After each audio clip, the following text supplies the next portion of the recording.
CRKT Ripple.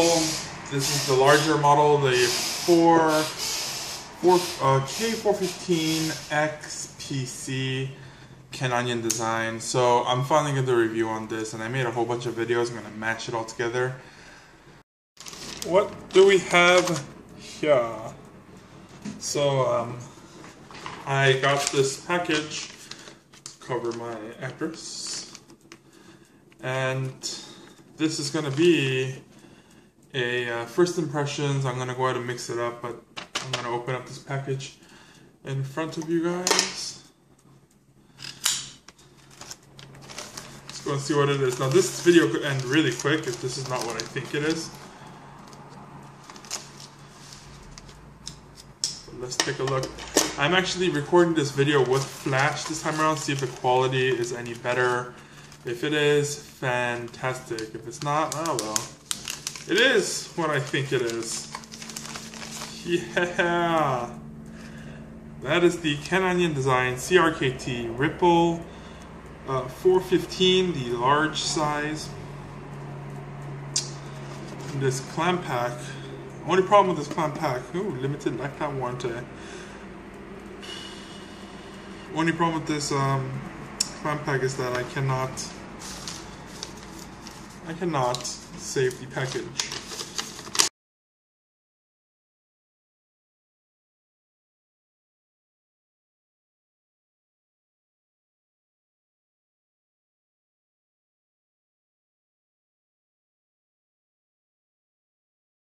Hello, knife blade protector.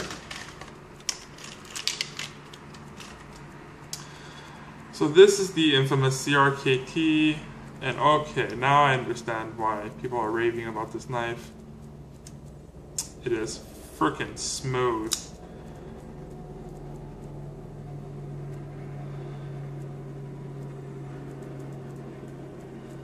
Blade play?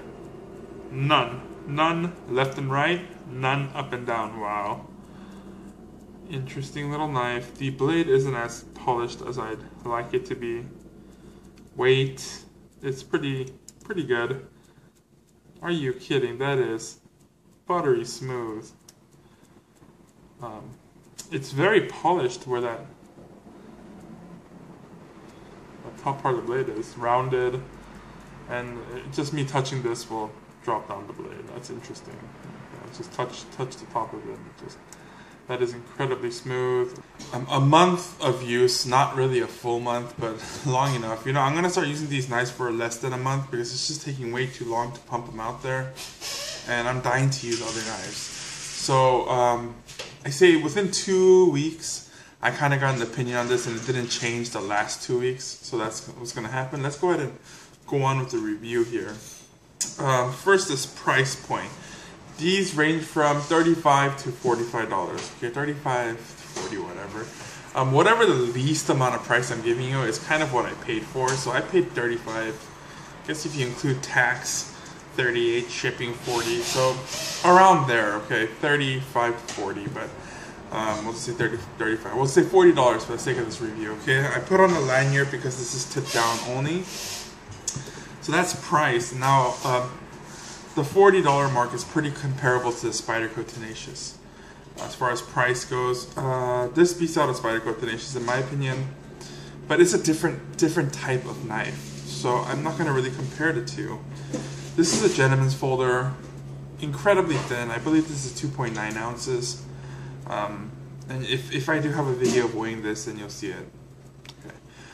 So I've used this for almost a month, and it's been great.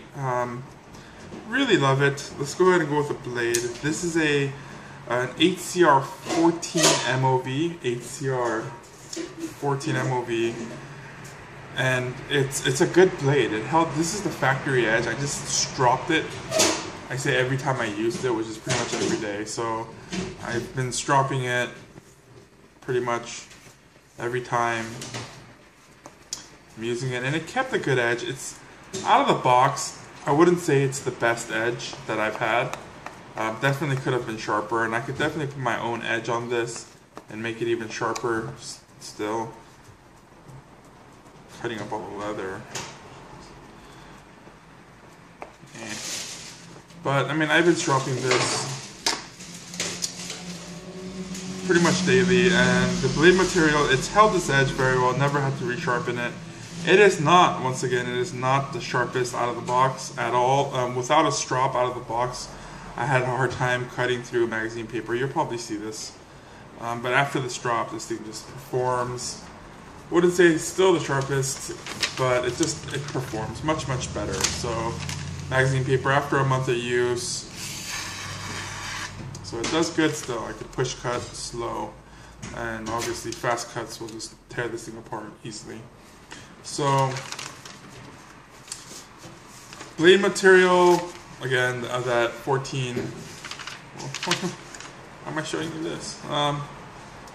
Blade material is the 8CR14 MOV, and it's been great. I'm a very budget type blade. For this price, I kind of wish it had a Sandvik steel or some other steel, but the 8CR13 MOV is good. Sorry about the noise, guys. Recently got a new air conditioner, so it's kind of a mess. My wife's cleaning up there. Materials, aluminum handles, and then steel liners.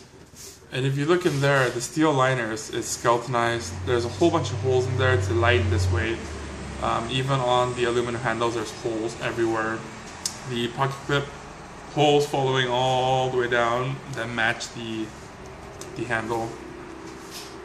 A very good feeling knife. They have a kind of what did they say? A weared finish? I don't know. So the knife came like this, the white parts, and this is just it's the part of their finish. It's supposed to make it look like it's been used. And I'm not really a fan, but then again, I'm not against it. Whatever. It doesn't take away from the knife at all. Let's see here. Materials done. Lockup. Lockup is a liner lock, and I did not baton with this. Now this knife is a little bit light, and I never had the need to baton with it. If you see my other reviews, I did baton with other cheaper knives. That's because I had no other knife to use. But I did not baton with this. But then that lockup held up just fine. I cut a lot of cardboard, a lot of oranges, obviously. Dug out staples. Let's see here. I've made spacers out of cardboard, meaning I used that tip, I dug into it, and I just twisted it off. I've used this knife to cut plastic, so on and so forth, and I had no problems with that lockup. Perfect fit and finish. Really good. Okay, so first video of me using this Ripple. I got it yesterday.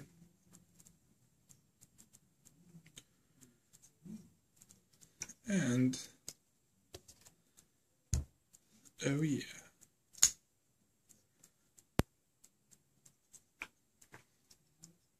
So smooth. Let's go at it.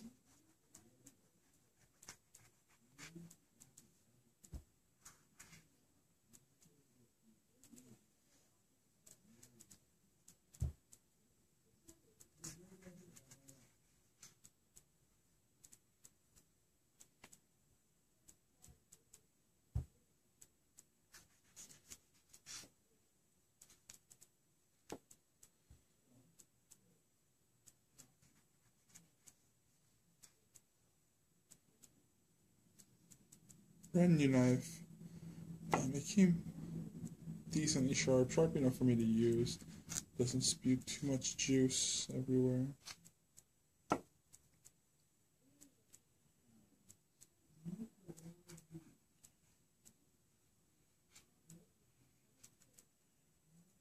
Let's go ahead and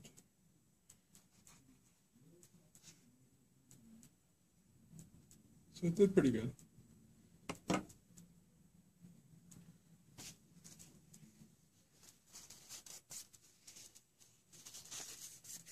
When we're getting back to the materials, this pivot right here, and this is what the CRKT, or at least the Ripple, is known for. It's known for the IKBS bearings, and the IKBS bearings is fantastically smooth. I mean, it's smooth. You know, you just give it a little tap, and it's gonna close on you you know, relatively well. Obviously some bearings, and for this price of a knife to have that bearing system, that's fantastic. A plus there, CRKT. So I mean, what I noticed is when you're looking at budget knives, they always have that one quality that just shines. You know, if you're gonna pay sub 100, you're gonna have something, one quality that's very good, and then everything else will, you know, kind of suffer, like blade material, so on and so forth. The fin finish, fantastic. It has fantastic blade centering. I'm not sure there. It is fantastic blade centering. It was like that from the factory. It never moved. The left and right, no up and down. Again, these bolts are tightened as tight as it could go, and that's how it came from the factory. Because you're on those bearings, you could really crank down on it and it still stay smooth. The flipper design is fantastic. It's angled perfectly so that you could really give it a light, so a very easy light switch, and it'll just pop right open. And that, coupled with the detent of how that liner holding that blade when it's closed, the retention, and the bearing system just comes out super fast. Again, super smooth to close it down. So that's that. Pocket clip. This is kind of where the Ripple, this is one of the negative parts. The pocket clip is tipped down only, and it's kind of feels like the pocket clip is bent towards the back. I mean, if you look at it like this, and you see the pocket clip, I'm not sure if you can. Yes, you can. So it maybe sticks out past the frame right here, I'll say, or it's pretty darn even with the frame, but it feels like it sticks out kind of up this way, and that just doesn't make you feel comfortable when you're rubbing against the back. Not really a problem with carrying it or using it, because it really doesn't get in the way at all, but it just feels like that pocket clip could have been better in so many ways. I mean, my biggest issue is tip down only. With any knife that you're going to pay $20 and up, you could have drilled out 2 little holes and maybe put a little grind spot right here so the pocket clip could stand here. I mean, why wouldn't you do that, CRKT? I mean, you have the little holes here already. Just thread them out. Again, same with the back. There's no place to put your pocket clip any other direction than this. It's not movable, not anything. And the pocket clip holes do not actually go on these holes. There's a separate hole for that. So that's kind of the only downside to this knife. Rather than that, using it is freaking fantastic. So these, my opinions on it. Now, these kind of knives are one of those gentleman folders, thin and light. But the biggest thing is, it doesn't stand out. So a story with this knife is, I was at, what restaurant is that? Soup Plantation. And in Soup Plantation, they have whole apples there. So after I ate whatever I ate, people were grabbing those apples and they were cutting it with a butter knife. So obviously, it'll cut, but it's going to be a very crude cut. And I had, after I ate, I grabbed a couple apples as well. And I had a whole apple and I had this butter knife, but I had my knife as well. So I pulled it out of my pocket, I opened it up, and I cut it. And the thing is, it was very crowded at the time. And even then, no one looked at me, no one cared. This knife does not scream attention at all. Does not scream attention. This is kind of how the trend is. The shape of this knife makes it look more like a kitchen knife, especially the blade shape. Makes it look like a kitchen knife more than a tactical, I'm gonna kill somebody type of blade. Obviously, I mean, blades don't look like they're gonna kill somebody, but if you have something like this Blur, you whip it out, you do one of that thing, and then you start cutting that apple, people, they will kind of go, that looks kind of dangerous.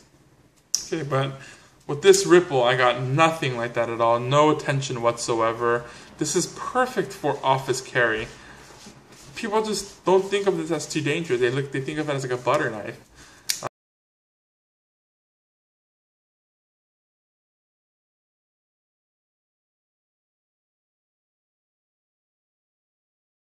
Another thing is that Ken Onion logo. If it was smaller, it would have screamed less attention, honestly.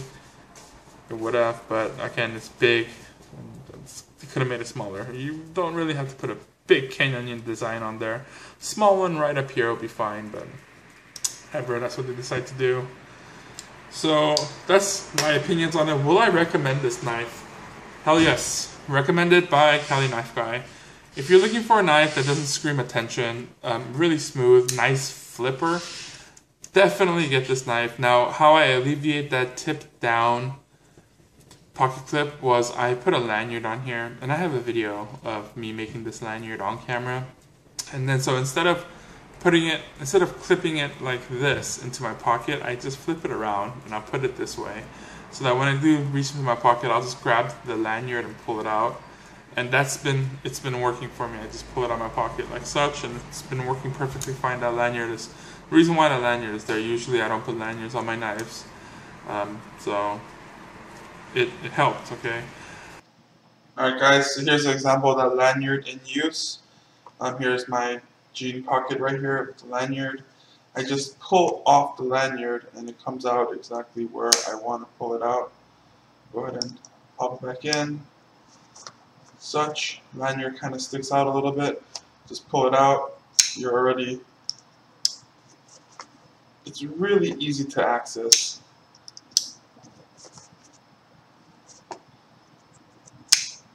So this is an example of me not using the pocket, because if I did use that pocket clip, which you still can, the lanyard folds over.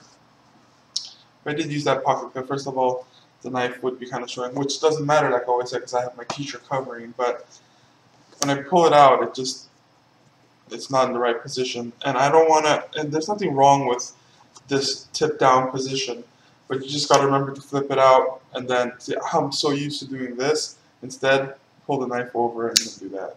And I don't want to get used to this because most of my knives are tipped up. Just for the sake of not getting used to this is why that lanyard is there.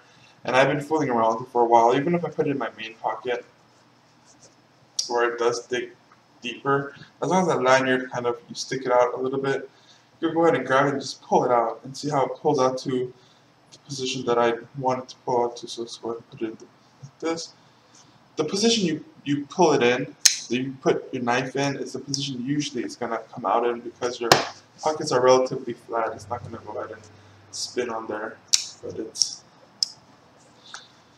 very good. The knife disappears. You have a piece of paracord lanyard hanging out. It's unobtrusive. I have access to my pockets completely. Does not get in the way, but when I do need my knife, it's just incredibly easy to pull that out. Okay, so that's just a little demonstration of that little paracord pocket clip. Even with my t-shirt up, like I said, it's very easy to pull that out. Now, if I had this tip down, then I would not have the paracord on there, or the lanyard. I'll just have it like this. This is kind of my preferred. If I don't have it there, I'll have it here. Such. Like I said, t-shirt covers my pocket, so it's not going to be a big deal. And deploying this is just as easy. It's just that it's not the position that I'm used to. You have to remember to flip it around. Okay, so our lanyard helps in that sense. And with at least this pants right here, I do have a little pocket in here. With my other pants, I have a main pocket, and in that main pocket, inside I have another pocket. So there is no lanyard exposed, but when I go to dig in, that lanyard is very easy to grip and pull out.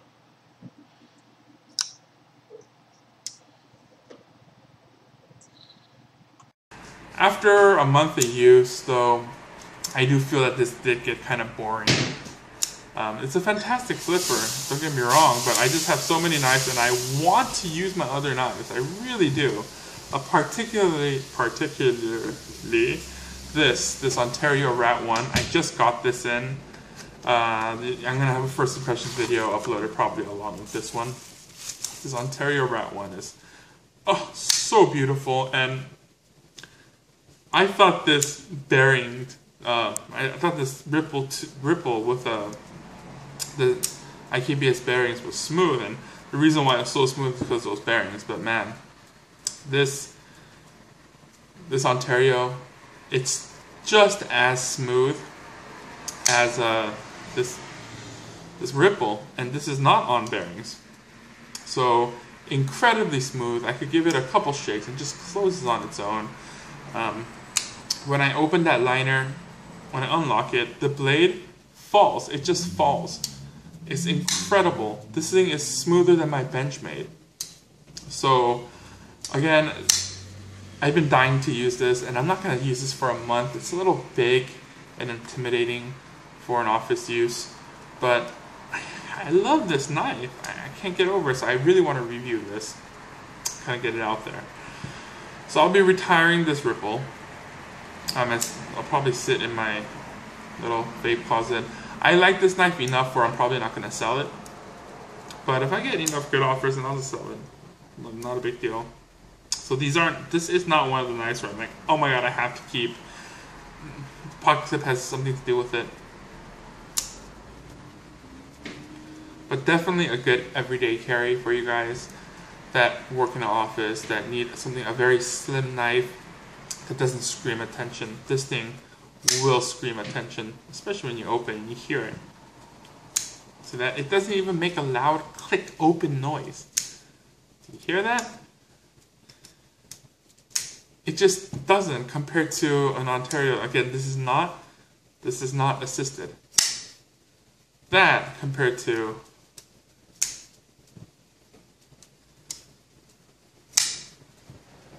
then obviously assisted screams the most noise, but